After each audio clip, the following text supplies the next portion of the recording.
Yo, c'est Dave, en direct de ma cuisine pour tester un nouveau format où on va parler origine historique et culturelle de plats plus ou moins connus. Alors en parallèle, je vous mettrai une vidéo de recette sur une autre chaîne, dont je vous mets le lien juste là, et puis aussi en description, allez jeter un coup d'œil. Puis bah, abonnez-vous comme on dit, hein. Ouais, du coup, j'ai lancé une chaîne de cuisine parce que bah, pourquoi pas en fait. Non, en vrai, c'est surtout que je voyais plein de gens poster qu'ils en avaient marre de manger des pâtes au fromage pendant le confinement. Perso, bah moi, j'aime bien cuisiner et il y a moyen de faire plein de trucs bons et simples sans se ruiner en ingrédients qu'on n'utilisera qu'une seule fois. D'ailleurs, si vous avez des suggestions pour les prochaines vidéos, n'hésitez pas. Enfin, bref.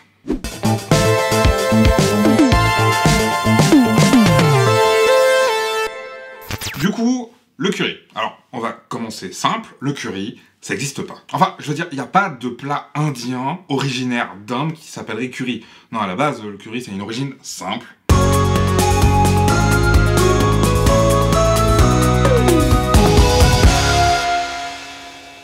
Je vous jure que je fais pas exprès. Hein. Alors, avant de commencer, un curry, c'est quoi? Alors, globalement, en dehors d'Inde, c'est un genre de plat en sauce avec des épices indiennes. C'est vague comme description, on est d'accord. Allez, si on va être un peu plus large, on peut dire qu'un curry, ça contient au minimum de l'ail, du gingembre et du curcuma. Et bon, si on prend cette définition, les premières traces de curry, on les trouve il y a 4500 ans en Inde. Mais bref, il s'est passé quoi du coup? Eh ben, quand les Anglais débarquent en Inde pour faire du commerce, au XVIIe siècle, ils découvrent au passage le monde des épices. Alors, c'est pas comme s'il y avait rien à la base en Europe, hein. On avait de la moutarde ou de l'ail.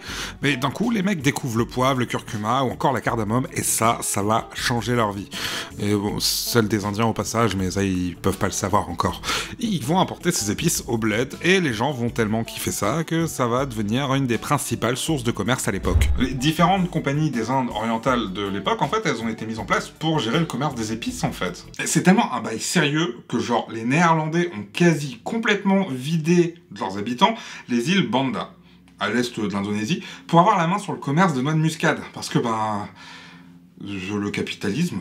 Et pourquoi on utilisait plus d'épices dans ces coins qu'en Europe d'ailleurs? Eh ben, pour une raison assez simple en fait. Les épices, en général, surtout celles qui sont assez fortes, hein, genre le piment, eh ben, ça conserve de ouf les aliments. Et dans les pays chauds et humides, on va dire que les trucs genre la viande, eh ben, ça tient pas très longtemps. Alors, petite parenthèse, parce qu'on associe souvent le terme épicé à celui de pimenté en fait. Et par analogie, on associe aussi souvent la cuisine indienne à de la cuisine pimentée. Bah, en fait, les piments, ça vient d'Amérique à la base, hein. C'est les Portugais qui ont introduit ça en Inde. Bon, après, ça s'est quand même très vite répandu, hein. Mais du coup, le curry, c'est kyo les bails au final. Alors, l'hypothèse la plus courante, c'est que le terme curry viendrait du mot curry, en tamoul, qui veut dire viande. Enfin, à la base, ça désigne n'importe quel plat avec de la viande en général, mais ça a fini par désigner la viande en elle-même, en fait. Comme en français, d'ailleurs. Du coup, quand on sert un plat aux Anglais pour la première fois et qu'ils demandent ce que c'est, ben, les gars, ils leur ont juste répondu, bah, c'est de la bouffe, en fait. Et les Anglais, ils ont juste gardé le mot curry pour parler de ce plat épicé qu'ils venaient de découvrir. Donc, on est passé d'un terme générique, hein, curry, à un terme assez spécifique en anglais, curry, et puis bah, en français, ça donne curry, quoi. C'est un peu comme si on avait appelé carbonara tous les plats de pâtes avec de la sauce. C'est un peu vague, on est d'accord, hein. Et de là, les Anglais vont exporter ça partout.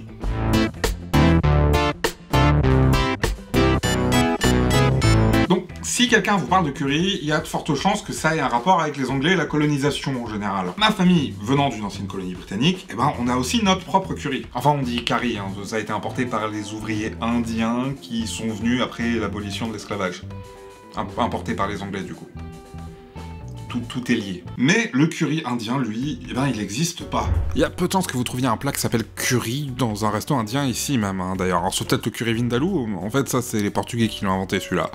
Mais c'est tellement populaire dans la sphère britannique que le chicken tikka masala est un des plats nationaux du Royaume-Uni. Encore une invention anglaise d'ailleurs. Allez, dernier petit truc, les poudres de curry que vous voyez un peu partout en supermarché, genre ça là, ça aussi c'est une invention des Britanniques. À la base c'était des tentatives de créer un mélange d'épices pour reproduire le goût de ce qu'ils avaient mangé en Inde, et puis ça a fini par devenir notre vision à nous du curry en fait.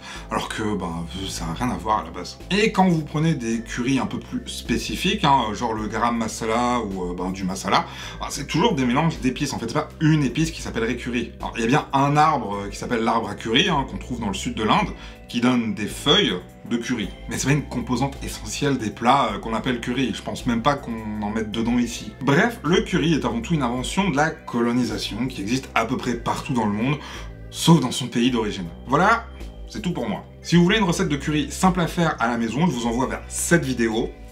Et si vous voulez plus d'infos sur l'histoire du curry, je vous ai mis quelques liens plutôt intéressants dans la description. Et puis, avant de vous quitter, je vais prendre quelques secondes pour vous parler du sponsor du jour.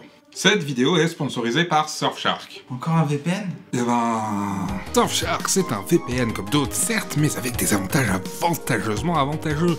Déjà, bon, c'est le seul VPN à contenir le mot « histoire » dans son URL, et ça, eh ben c'est pas rien. Et même que ça vous donne accès à une réduction en allant sur surfshark.deals/histoire. Vous pouvez l'installer sur un nombre illimité d'appareils, tout comme Netflix, et ça pourrait au passage pimper votre expérience Netflix d'ailleurs. Hein. Genre par exemple, j'ai loupé Cowboy Bebop quand c'était sur Netflix France. Mais, oh là là, si seulement j'avais accès au catalogue Netflix japonais.